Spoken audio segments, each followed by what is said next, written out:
Hey everyone, it is March 20, 2014. I'm Rene Ritchie, and right now we're going to talk about the iPhone 5C and iPhone 5S 6 months later, Apple reintroducing the iPad 4, introducing an 8GB iPhone 5C, and all the iOS 8 leaks.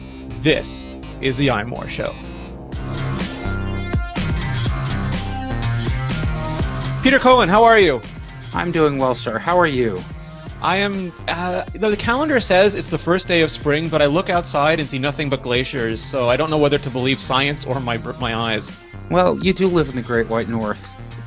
You know, here at least it's in the 40s, so there's a touch of spring in the air, enough to when I was out this morning, a couple of people said, well, you know, it's not a great day, but at least it's above freezing. It gives us a little bit of hope that soon we'll be, you know, in warmer climes. Dalrymple sled dogs can see the permafrost line again. Speaking of warmer climes, you and I are going to be in San Francisco next week. We are. I'm going to walk around in a sleeveless shirt. It's going to be fantastic. You and me both. And you know, it's hilarious always seeing the people who have been there for a while walking around in parkas and like 50-degree weather. And meanwhile, we're like, you know, massaging our nipples and purring in the sunlight because, you know, it's above freezing. So speaking of which, let's plug that up front. Thank you for reminding me about that. We're going to be there the entire show from Thursday till Saturday. We have a lot of stuff going on. I'm going to help open the show courtesy of Jason Snell, along with Christina Warren, Christina Bonham from Wired, Red Girl, and Ben Baharin from Tech Pinions. We're going to do the panel at the beginning. I'm going to do a session on iCloud later in the day, so everything you want to know and how to get more out of iCloud if you're new to iOS and the Mac. And I think on Friday I'm going to do a session on the contextual awakening, how all the sensors and all our devices, things like Siri and iBeacon and Touch ID, are making our devices smart, but not in a Terminator 2 or Matrix way, but in a way that maybe knows more about us and can help us out a bit. And also, if that were not enough, we're going to be doing 3 shows from the show. Peter and I are going to be doing the iMore show on Saturday. Don Melton and I are going to do Vector on Thursday afternoon, not previously announced. That's just a secret between you and me. And it looks like we're going to be able to do an episode of Iterate with some local San Francisco phenomenal designers. No spoilers yet because I have to dot the I's and cross the T's, but on Saturday. And that's aside from everything else we're going to be doing at the show, Peter. You have a much busier week than I have planned, but I'm really looking forward to seeing all the great stuff that's going to be announced next week. We've been getting messages from vendors for weeks now who are anxious to show us and our readers what's happening at Macworld Expo. So it's going to be a lot. And plus, you know, there's just a lot of other stuff to do besides. So I'm really looking forward to it. This is the first time I will have gone to Macworld Expo in a few years, so or Macworld iWorld, I guess I should call it, and it's definitely going to be an interesting time.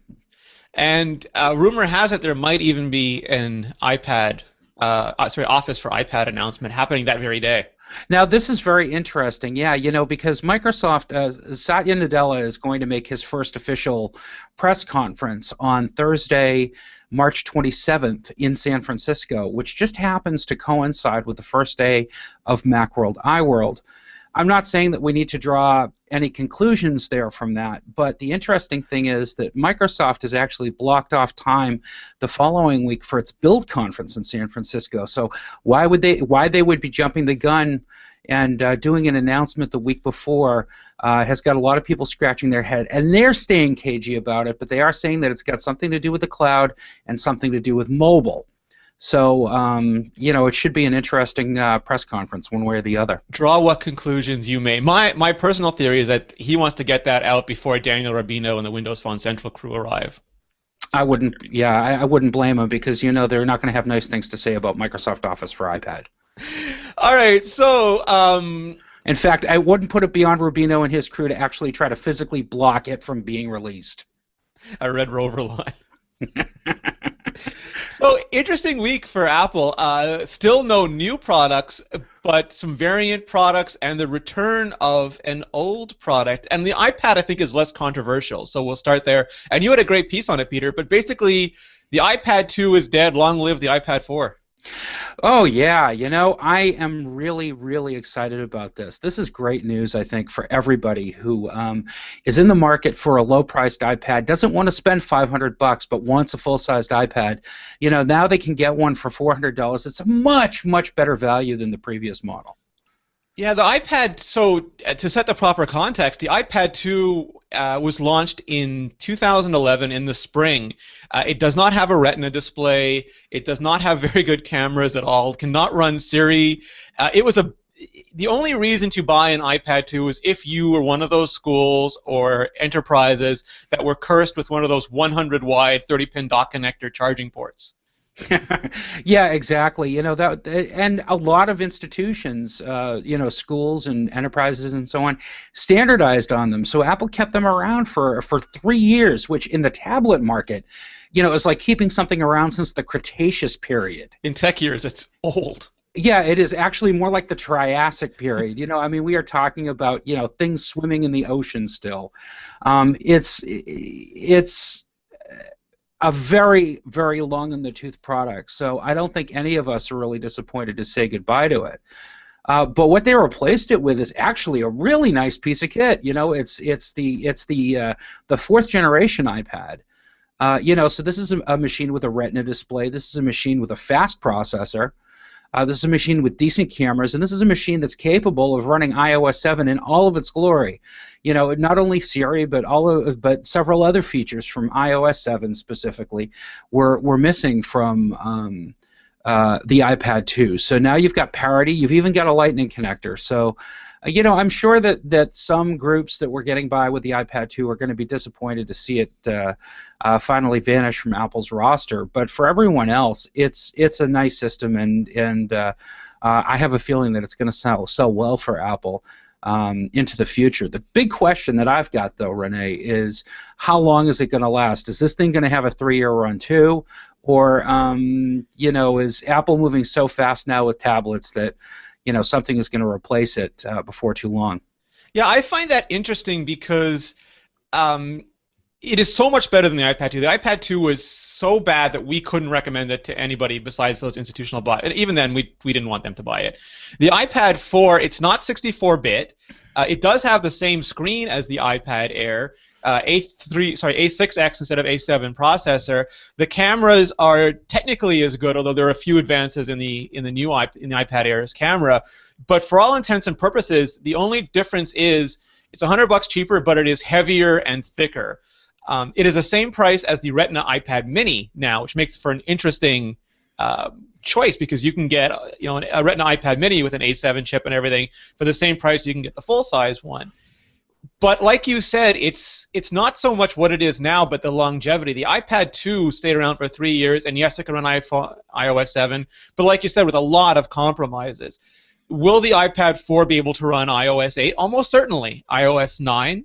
Maybe. iOS 10? How badly? So if you're buying today, you're saving $100, but you're stuck with 16 gigabytes of storage, which frankly I don't think is enough. I don't think that's enough for a normal user anymore, and we'll get to how that could be even worse later.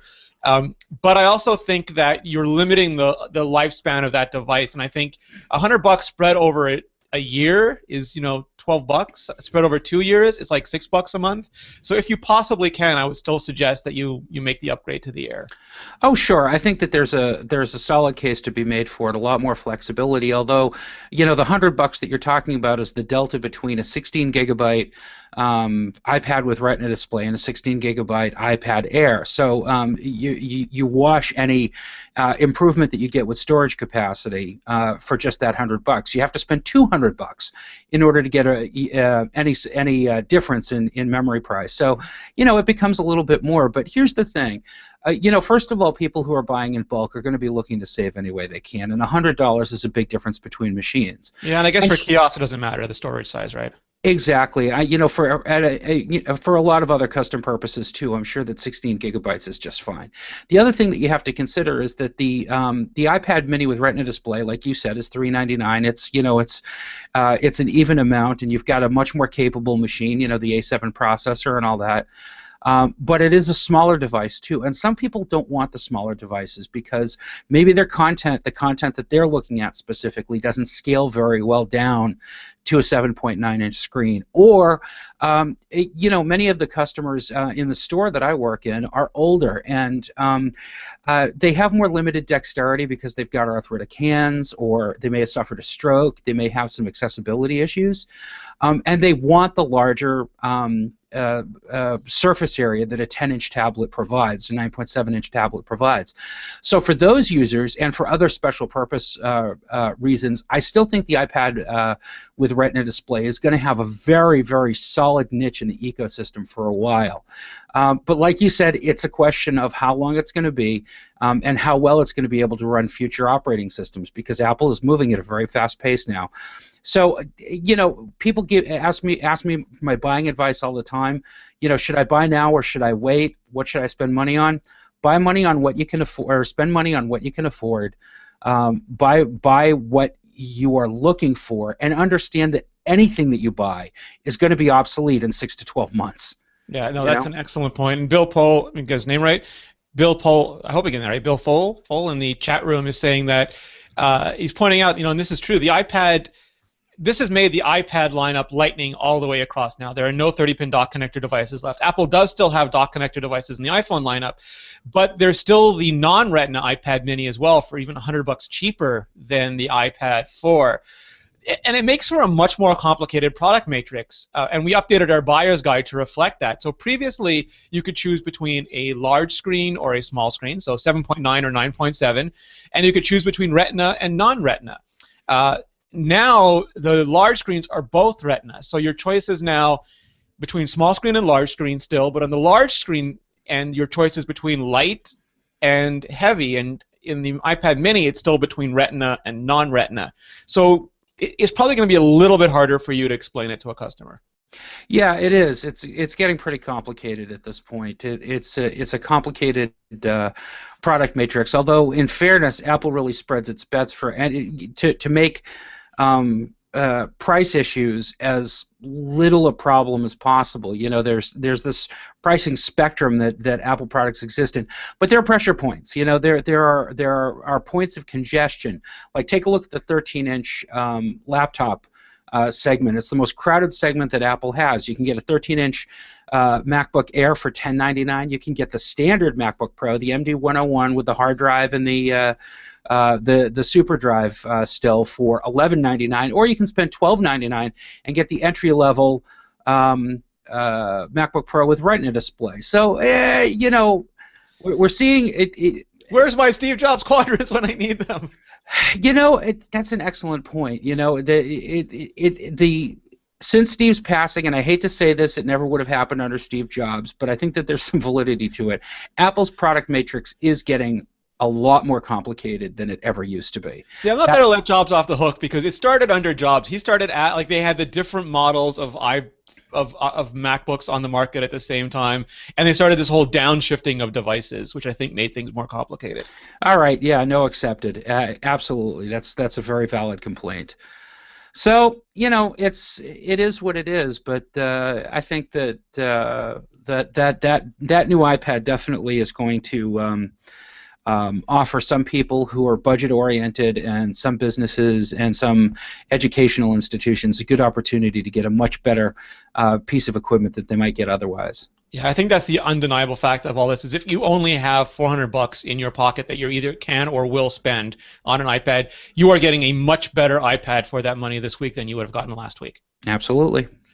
So the other thing is, and this is even weirder, in the UK, Apple released an iPhone 5C with 8 gigabytes of storage. I'm still not clear on the pricing for this. It looks like it's roughly $100 cheaper, which is fitting with Apple's model. Richard Devine is working out all the details for us, so he'll have a post up about that soon. But, this is unusual because Apple still has the 4S. They did not discontinue the 4S in that slot, and also it's not international. And I should preface this by saying, yes, the iPhone 4 is still around in India and China, as a really low-cost off-contract option. But mostly Apple's reduced the price of the 2-year-old model, the iPhone 4S, to the $0 on-contract point. and push that everywhere. So what do you think's happening with this, Peter? Is this an experiment? Is this a way to sort of ease the dock connector iPhones out or get them on the same screen size or same processor platform sooner, maybe? You know, the whole thing makes me wonder, makes me scratch my head. You know, Apple seems to treat memory or storage capacity in these devices as some kind of rare currency. And it's a little ridiculous. You know, flash memory is becoming a lot cheaper than it used to be. And an 8 GB phone is sort of worse than useless to a lot of people, especially considering one that's as well equipped as the iPhone 5C is otherwise. It's got a high-res camera on it. It can record video. You've got access to the App Store and the hundreds of thousands of applications that you can download for it. Movies and music from iTunes and other places. There is a lot that you can do with a 5C, but an 8 GB 5C is a paltry amount of memory. And for £40 sterling difference, it doesn't seem like a very good value to me at all. I really have got to scratch my head and wonder what the hell Apple is doing here. Yeah, intellectually, I understand why Apple is differentiating based on memory, because it's something that what you would call muggles, I would call civilian, understands. There's a lot of ways that they could say this is more expensive and this is cheaper that we just wouldn't be willing to pay for. But if you say 8 GB versus 16, it's sort of in our head we're getting more, so we can pay more money for it. But again, you had 8 GB, when you take out the operating system and all the other things, that's not a lot of storage left. And it really limits your potential. And this last year we couldn't recommend the iPhone 4S at 8 GB, and I'm not going to recommend the iPhone 5C at 8 GB either. Yeah, nor would I. Absolutely. So I guess, I mean, Apple is going to have an iPhone 6 this year. We've heard a lot. You know, they have a new iPhone every year. That's not rumor-based anymore. Apple's not going out of business. No, knock wood. They have some money in the bank. So they're going to put out more iPhones. Almost certainly after 5 comes 6. They usually have an iPhone at $200, at $100, and at $0. And it could just be, Chris Umiastowski wrote this up for us during the week. He called it clean up on aisle 5. It could just be that Apple is starting to get things ready for a place where it's 5C at the low end faster than it would otherwise be. But we'll have to wait and see. Yeah, I mean, that would make sense if it were a true international rollout, but this is happening very selectively. This is happening in some European countries. This is happening in Australia and China. You know, so why is it happening there as opposed to doing a true worldwide market rollout? Is it because Apple's testing the waters there to see how it will go, or you know, some other reason? I don't understand the reason for the regionality more than anything. So Faraday Cage blog says he doesn't understand the new 5C. If they wanted a low-cost play, they should have reduced the price further. And Kyle J. Duffield is saying this looks like they want to push the iPhone 5C. And I want to address this because Apple has a bit of a marketing problem on their hands. It's not entirely of their own doing, but it's something that affects them. I had my mom do the iPhone 5C 6 months later review, and because she uses one every day and I don't, and I wanted someone who used it. I also wanted someone not so, you know, someone who's not steeped in technology and Apple to take a look at it for us. But one of the first comments is that the iPhone 5C is too expensive, and I found that interesting because the iPhone 5C is exactly the same price as the iPhone 5 would have been if Apple had followed their previous pattern of just dropping the phone by $100, like the previous year's phone, by $100 and leaving that in the second tier slot. And there were I seldom remember people complaining that the 4S last year cost exactly what the 5C cost last year, and that seemed to be more digestible by the market. But all the hype surrounding the 5C was that it was going to be cheaper, and we were always careful to say it's not going to be cheaper, it's going to be less expensive, and that does not mean cheaper, and it is less expensive. But I think there was so much expectational debt accrued there, Peter, that it ended up disappointing people on a price level the way that a 5 at the same price wouldn't have. Well, okay, we get comments in our forums, and we see those comments on Twitter and other social networks all the time whenever we bring up the 5C, but is that truly representative of the population at large? I question that.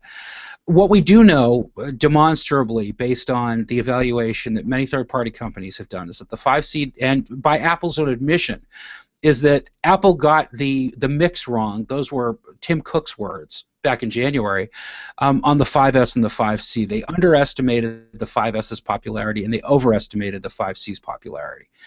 They've kind of been digging themselves out from that hole ever since. You know, the 5S has turned out to be a very popular phone. The 5C hasn't lived up to external expectations for sure. But like I said, even Apple admits that they whiffed it on that one. So, you know, what does that mean? You know, I wrote a piece earlier this week about how Apple could avoid doing another 5C.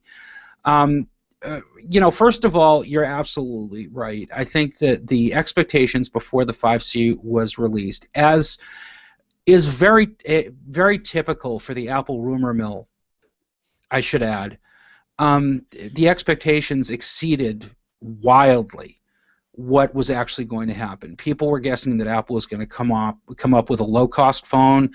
I was seeing some crazy ballpark figures on what Apple was going to charge.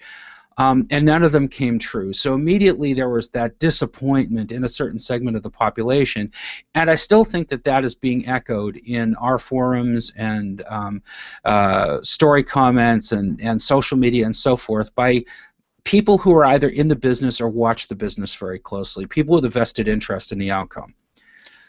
But you know,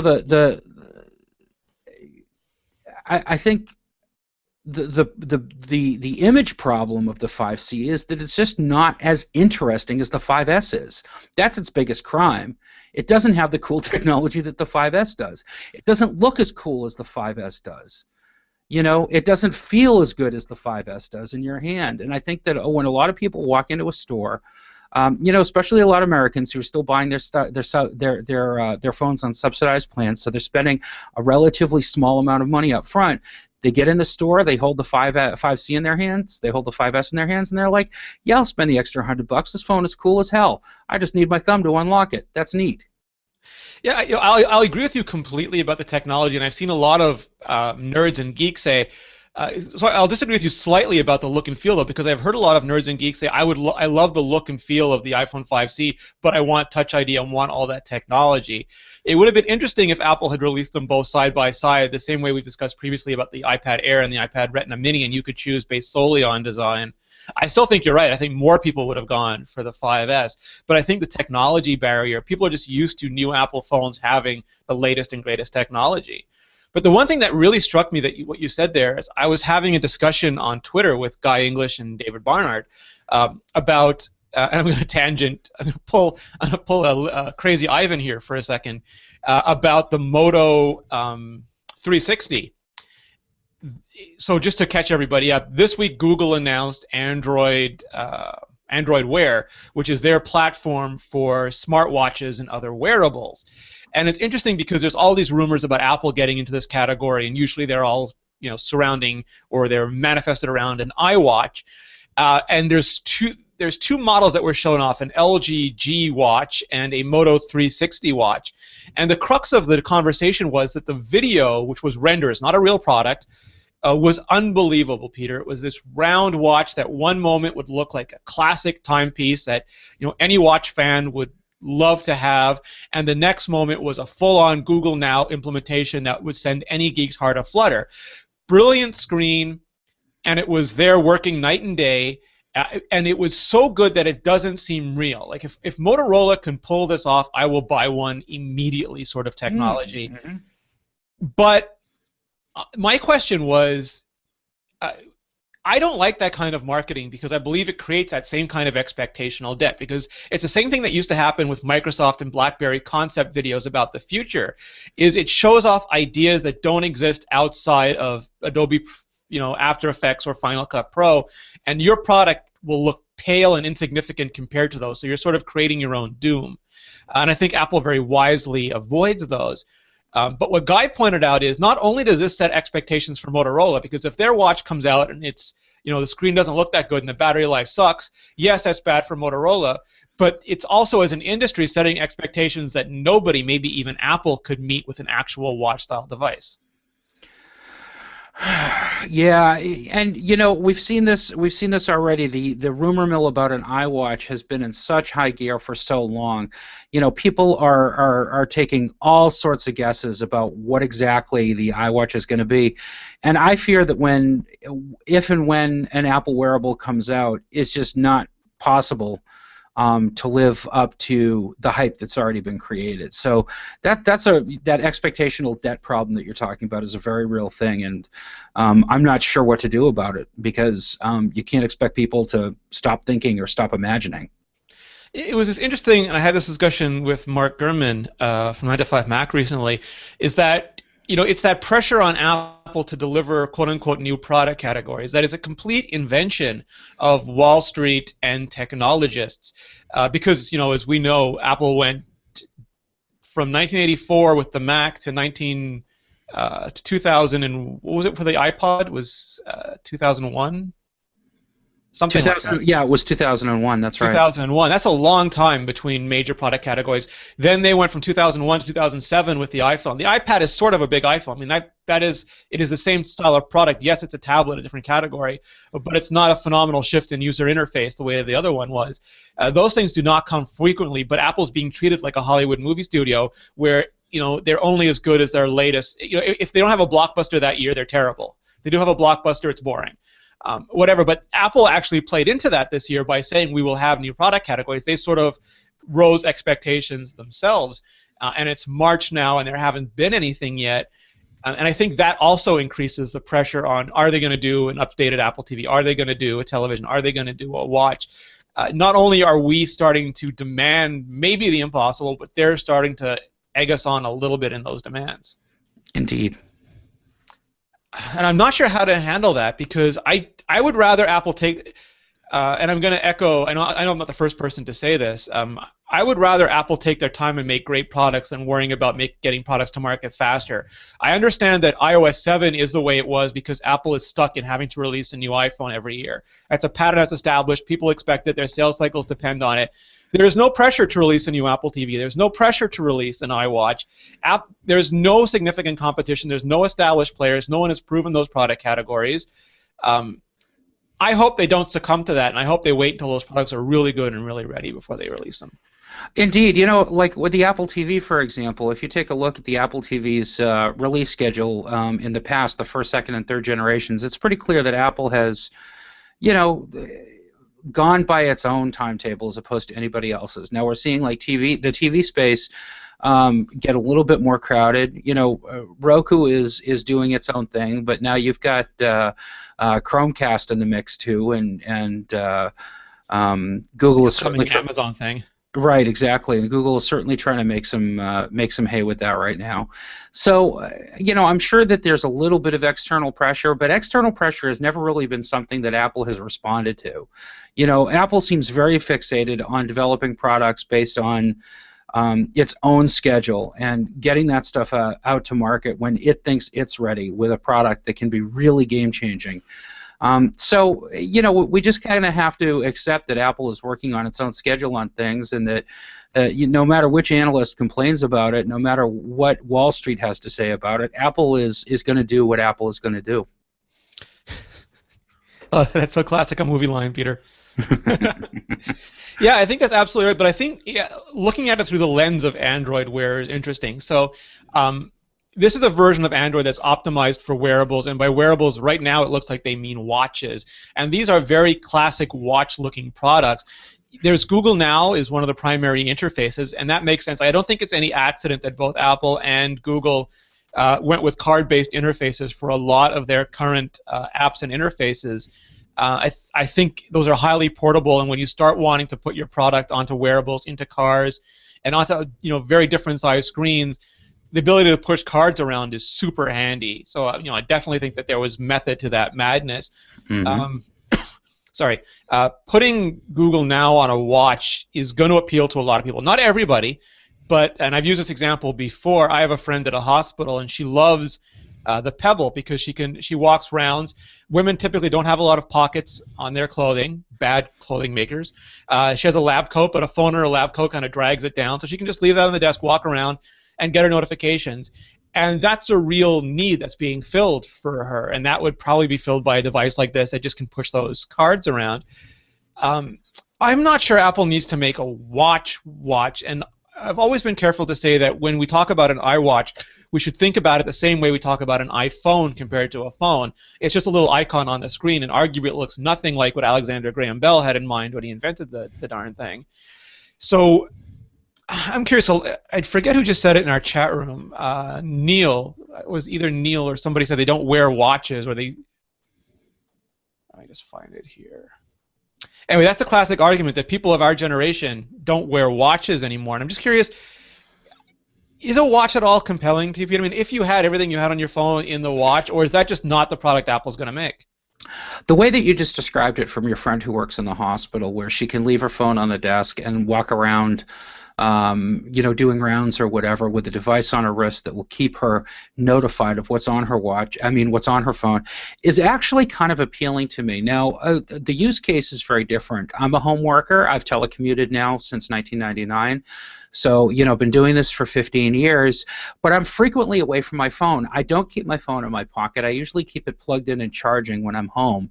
And, just remember to grab it off the dock before I split to make sure that I've got it in my pocket so I can be kept in touch with outside the house. But 99% of the time, if I'm communicating with people, it's over Skype or it's using instant messaging, and I'm doing it in front of my computer because that's where I'm at. So I don't really have a huge use case to have something on my wrist. But I admit that I'm kind of a specialized situation because, like I said, I'm telecommuting. I don't really need access to it. I have to admit, having something on my wrist that would maybe keep me a little bit more tethered to the pulsating mind of the internet might be kind of cool. But I'm not sure that it would be something that I would jump on if it was a premium-priced product. It would have to be a really compelling value for me to get. What I can tell you is that I haven't worn a watch regularly probably since the first titanium PowerBook came out. I used my first titanium PowerBook G4 for about a month before I realized that I was scratching the hell out of the wrist area with my wrist strap, and I stopped wearing a watch as a result of it and just didn't really need it, especially because I got a cell phone within a year or two, and then, when I did need to look at the time, I had a device in my pocket that could tell it to me.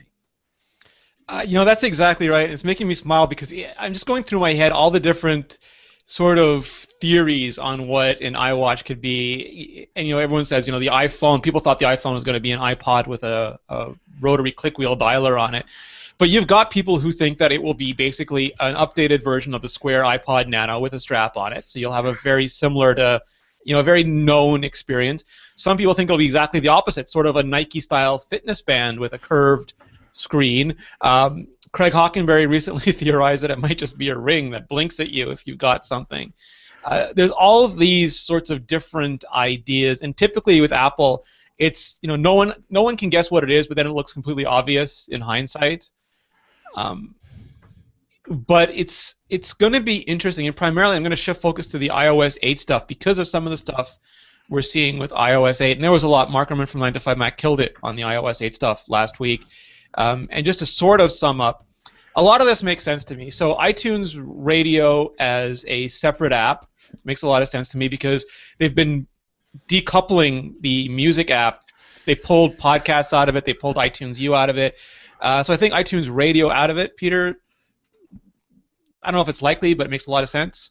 And as I said to you at the time, Rene, when that first surfaced, I would love nothing more than to see Apple do the same damn thing with iTunes for the Mac and Windows that they do for iTunes for mobile.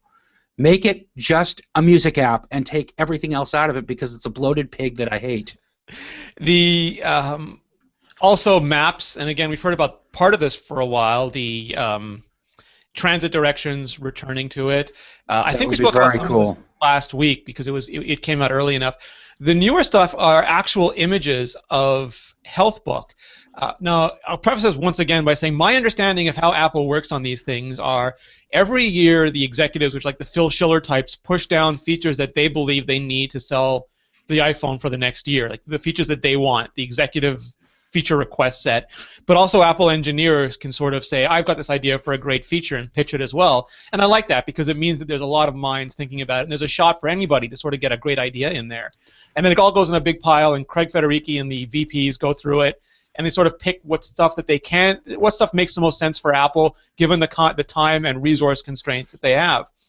So, and Mark says this in his article. He does a great job of explaining it properly. This is stuff Apple's working on. If it is done in time to their satisfaction and meets the needs of the product, there's a high chance it'll go into iOS 8. If not, we might see it in the future. And that's happened before. For example, background downloads, I think, was tentatively scheduled for iOS 6, but only made it into iOS 7. They've had stuff for inter-app communication, for the headless apps, stuff like XPC ported over for a couple of years now, and they haven't done anything with it yet. So you can never say with 100% certainty until it starts going into deploy mode what's going to be in there. But the HealthBook stuff was interesting because, like Passbook, it's a collection of cards. They're cards that can contain all sorts of different data, from your blood sugar to your blood pressure to your sleep time to your fitness counters to your nutrition card. There's even an emergency contact card, Peter. So, for example, you have an allergy to penicillin. First responder could arrive there, recognize an iPhone, recognize the icon for a HealthBook, pull up the card, and see what medication not to give you. That would be very helpful, and that is a very cool idea. I mean, and this is a burgeoning business here. Not just electronic health records, but your mobile device sort of helping you meet your health goals and hit your health needs. And that's why a lot of people suspected that the iWatch would have some sort of Fitbit style capability built into it. Yeah, and that's part of the reason I bring this up is there's a couple different ways to look at it. First, should this stuff live on your phone? If it does live on your phone, do you really need a watch or a band? If you need a watch or a band, what does it give you that the phone doesn't? And more importantly, in Apple terms, how are they greater than the sum of the parts? How do they enrich Apple's ecosystem overall? And I think we've seen stuff like the M7 processor, and I love that so much because time was you'd get a fitness app, you'd try it, if you didn't like it, you'd get another one, and you'd have to start over again, start from scratch. Now with the M7, I can take _David Smith's speedometer app. It's already got a week of data the first time I launch it because it just pulls it from the M7 chip. If I then switch to Fitbit or I switch to Nike Fuel or something, I don't lose everything. I have at least a week of my stuff, and it's sort of decoupled from the app. The device is handling it. I think that's a very, very smart way to go, and that's one of the things that I love about the M7. I use the Nike Plus Move app not because I'm obviously a fitness buff or anything, but because I'm legitimately interested to see how much I move during the day because I've got kind of a sedentary job and I want to try to remind myself to get up and walk around every once in a while. And that was the interesting thing for me when I first launched it. It already had data in it, and I'm like, wait a minute, where is it getting this data from? And that's when I realized it was the M7 coprocessor that it was reading from. So understanding that all of a sudden the data itself is decoupled from the app that's recording the data is kind of a revelatory thing. It means that I'm no longer trapped in one fitness maker's ecosystem. I've got a device that's capable of helping me with this, and as long as I tap into the right app, for me specifically, I can get useful data out of that can make my life better. I think that's very true, and so I think that's the advantage of having it in the phone because the phone is bigger, it's got a better battery in it, it can handle a lot of the sort of accumulation reporting. It can be there to handle a lot of the heavy lifting. An iWatch or a band or whatever is not going to, at least not the first generation, it's not going to have LTE, it's not going to have Wi-Fi, it will have Bluetooth, but it's just not going to have the same power or abilities as a phone. But it's almost like those sensor arrays that a spaceship or a submarine can deploy, in that it can serve as a satellite, like the giant capital ship has the X-wings come out of it. This can be that small device on your wrist, and I think having the device on your wrist, to your point, reminds you that it's there. Like it'll knock against something like, I'm wearing this, I better get my lazy butt off the couch and out there. It's just a constant reminder. It's like tying a piece of string around your finger in the old days. But also it gets closer to you, so maybe if it is monitoring blood oxygen or pulse or any other kind of thing that requires more constant contact than a phone sitting on a charging dock or even in your blue jeans pocket, that will sort of accumulate that data the same way the M7 does, and then whenever it can, it'll pass that along to your phone and give all the apps running there access to it. Wouldn't that be nice? The only thing, so this is a debate I'm having with Kevin Michalak from Crackberry, is will this motivate people to be more fit? And we made this joke when it was first announced that if Apple made an iPhone or iWatch that shot Big Macs out at you, it'd probably sell more than one with health and fitness. Well, in point of fact, Burger King is testing an app. I know, but so I don't know if this is something like a gym membership where people will think that it's good to buy and then not use it, something that will actually motivate us to be healthier, to live better lifestyles, or if it's just going to be something that we don't want because it feels like someone watching us and annoying us. Well, that's the risk you run when you've got any kind of content like this. I think it helps people for whom that's already a priority. And maybe it does give some people the stimulus that they need to get on top of that in a meaningful way. But that's not why it's there. These devices, according to Apple's philosophy, these devices exist to make our lives, to improve the quality of our lives. So is that a qualitative improvement? Yes, it is, but it's also not intrusive. It's not your iPhone hectoring you all of a sudden that you're a fat blob and you need to go out for a walk. It's just that the data is there if you need it. As long as the data isn't being abused, and this is the thing where I think people get concerned about is, how is that data being used? How can I make sure that data is kept securely? We hear a lot from Apple about the secure enclave for our Touch ID information, and that was important for a lot of people to understand before they got the iPhone 5S. But as evidenced by iPhone 5S sales, they're very comfortable with their iPhone having that information, and they're not that worried about the NSA or anybody else getting their hands on it. Having said that, I have certainly talked to people who won't buy the 5S because of Touch ID and fears over security. So that's the risk you run. You're going to alienate probably a very small minority percentage of the public.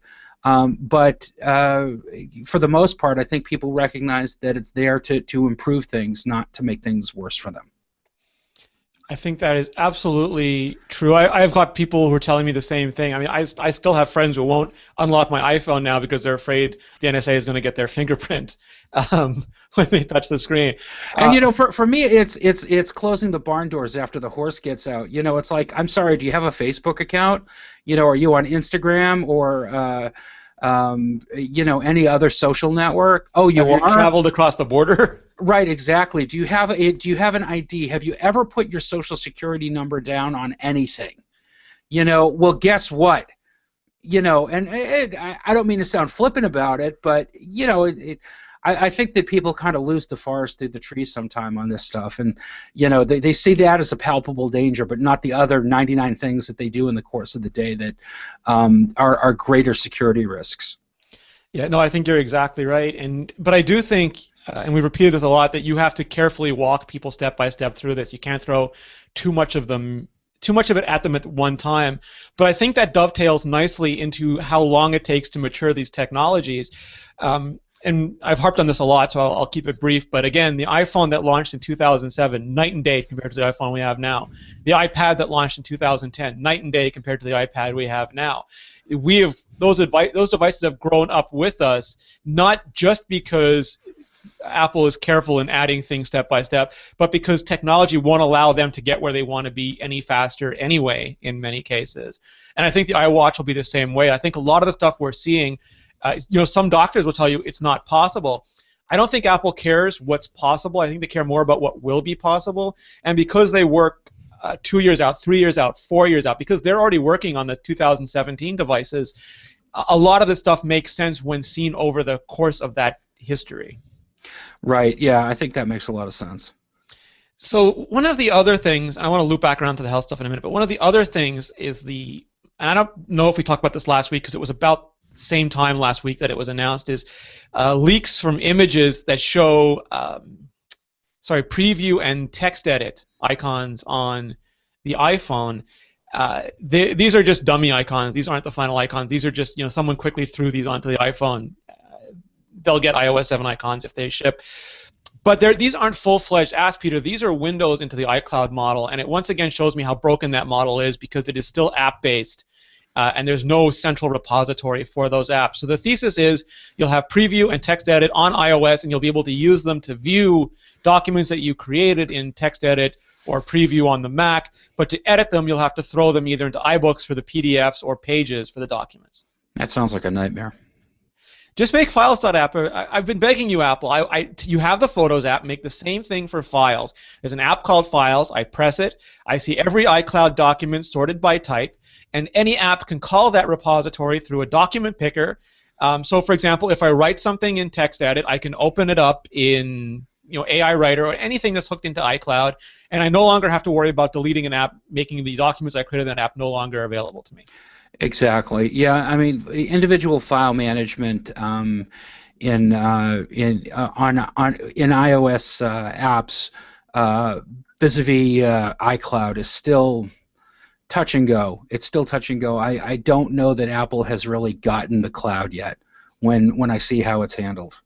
Well, it's this repercussion modeling thing, and granted, it's impossible, but the decision you make, like their decision not to have a file system, is fine. I agree with it. I think it's fantastic, but it creates problems, and you can spend so much time fixing those problems that the overall complexity you create is worse than the solution, is worse than the complexity you're trying to avoid.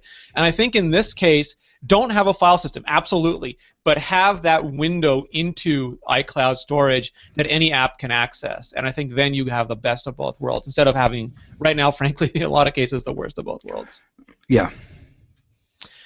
All right, circling back to the health book stuff, one of the things that people noted is that what has leaked so far, the screenshots, and again, it's pre-alpha now, looks a lot like iOS 7. To me, absolutely, that's what I expected. iOS 7 was such a massive redesign that I don't think we should expect otherwise. It was a tremendous drain on resources. It exhausted Apple completely. I mean, people were lying not dead on the floor, but passed out on the floor. And iOS doesn't go through that kind of redesign every year. From iOS 1 to iOS 6.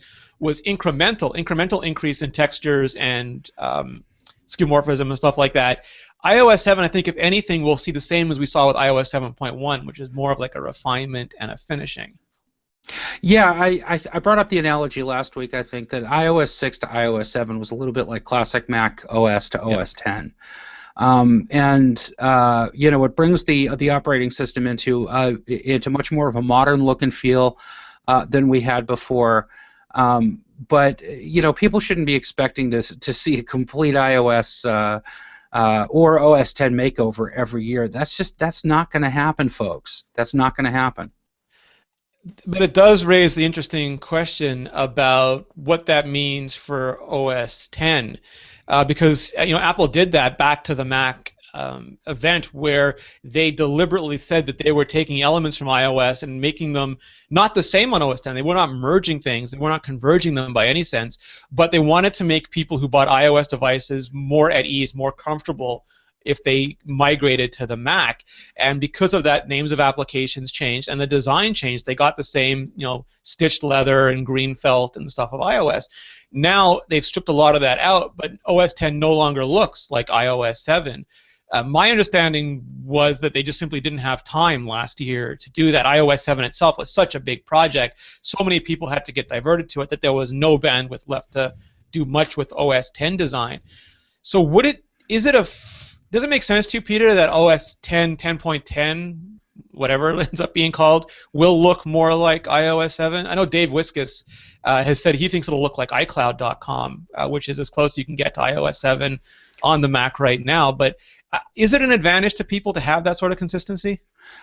Yeah, I question that. And when Tim Cook and others at Apple have been asked about this, they've indicated that OS 10 exists in sort of its own spectrum. OS 10 exists in its own continuum.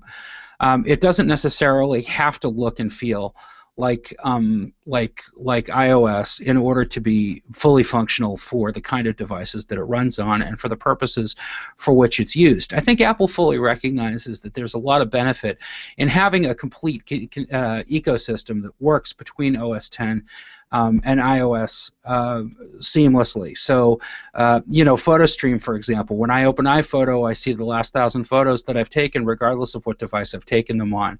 If I save a file, to the cloud, I can open in Pages or Numbers or Keynote. I can open it on my iOS devices without any hassle.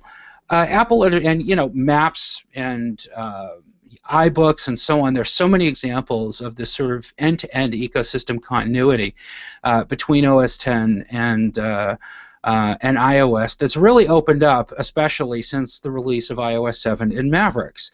And Apple is going to continue to do that where it makes sense. And Apple is going to continue to make refinements to both iOS 7, or I should say to both iOS and to OS X, where it makes sense to sort of make the user experience consistent in a way that makes sense for an overall design language that Apple uses.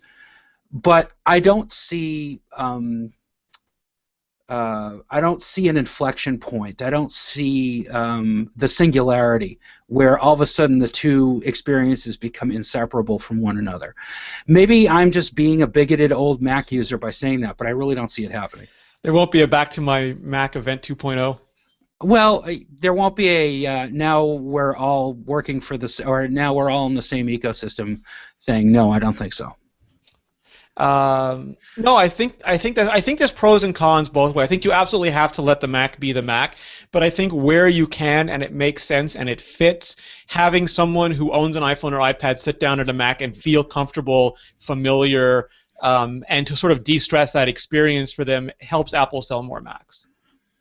For sure, absolutely. And, people come into Apple stores and Apple resellers every day saying, I've had this iPhone for a while and I love it, or I bought an iPad, or I was given an iPad as a gift and I love it, and I've got to replace this PC computer that's given me fits, and I want another Apple product, so I'm coming here, as a first-time Macintosh buyer. I help those people every time I'm in the store, almost every day I'm in the store. Somebody comes in with that exact spiel, and it makes it very easy to sell them a Macintosh.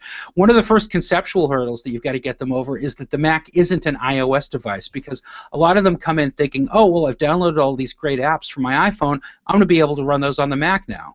And it's like, no, wait a minute. You're dealing with an entirely different device that runs an entirely different operating system here. So there is a conceptual hurdle for some people to get around when, if they're familiar with iOS devices and they're coming to Mac for the first time. But on the other hand, the things you can still do so many more things with a Mac that you can do with an iOS device, and it's so much easier to do simple things on a Mac than you can do with an iOS device. Just try copying and pasting between applications, for God's sake. It's maddening. It's maddening on iOS. It drives me crazy. It's one of the reasons, Rene, that I no matter how many times I have tried, I can't do any decent editing work on an iOS device. I have to use a Mac. But I think that, and that right there underscores for me why I don't think the Mac and iOS devices are going to share a common user experience anytime in the near future. You made me think, a long time ago, I really wanted Front Row to be replaced by an iOS layer, not like Launchpad, but an actual layer would come up running the iOS emulator, and you could run all your iOS apps as a layer on top of the Mac. And Microsoft Surface disabused me of that notion, because I think, not to be mean to Surface, but I think you're right in that the similarity can create, again, false expectations. If it looks like iOS, you'll expect it to work like iOS, and that can actually handicap your ability to use the device effectively. Yeah, well, it's exactly what you were saying before about how what was the turn or phrase that you used to describe expectational debt? Expectational debt, yeah. It's a Merlin Mann phrase. I stole it. There you go. No, not expectational debt. It was a little further into the conversation. We were talking about the fact that iOS doesn't have a file system and how that's affected things down the road. Oh, yeah, repercussion modeling. Yeah, repercussion modeling. It's that sort of thing, I think, more than anything. Yeah, and I think this is the reason why some people think Apple moves slowly, and undeniably they make bad choices. The law of averages dictates that Apple, like anybody, will make bad choices. But I think a lot of the time they think very deeply and they consider things. And if they make the wrong choice, it's a very well considered wrong choice. Like, they really decided to go the wrong way. But I think that we benefit from that some ways because we don't sort of get. For the reason that I love Samsung and I love Microsoft, because they're willing to try everything and anything, and things will stick. And the things that really do stick, companies like Apple, like Notification Center, will get adapted and integrated, and will benefit from them. But we avoid a lot of the pain that comes with rapid iteration in the wrong direction. That's right. Yeah, I mean, even Derek Jeter had a bad day every once in a while. Lies. No. No, fair enough. So, circling all the way back to the beginning of the show, I am leaving on Sunday for Macworld because I have a few other things to do in San Francisco. You're going to arrive on Wednesday? Wednesday, that's right. All right, so there won't be any iMore show next Thursday. We are going to do it live from Macworld. I don't think it'll be broadcast, but we'll be doing it from Macworld on the Saturday, and we'll record it, and at least the audio version will be made available. But the schedule is going to be a little bit helter-skelter, so please, we're going to have a page set up, imore.com/Macworld. You're going to be able to find all the information, all the schedules, all the times for everything there. And Peter, I'm really looking forward to it because for me, it is still the Apple community made manifest in real life. Yeah, exactly. Unlike WWDC and some other events that we cover, you know, this is a gathering of fellow enthusiasts, which gives it a very different vibe and makes it a lot of fun. So it's definitely something to look forward to. All right, so I will see you there on Wednesday, and everyone in the chat room, thank you so much for joining us. Thanks, guys. You make us way smarter than we have any right to be. If you missed a show live, and I do encourage you to watch us live, we are almost always on Thursdays at 1 p.m. Pacific, 4 p.m. Eastern. Currently, that's 8 p.m. GMT. Next week, I believe it'll be 9 p.m. British Summer Time. So complicated, but check the website. If you miss us live, though, you can catch the video version on YouTube. You can catch the audio version on iTunes or RSS. And I want to thank you for being there, for watching us, because without you, we would have no show. Peter and I would be just two sad, angry old men. That's true. Peter, thank you so much. Have an awesome week, and I look forward to seeing you. Yes, I look forward to seeing you too, Rene. Thank you, everybody.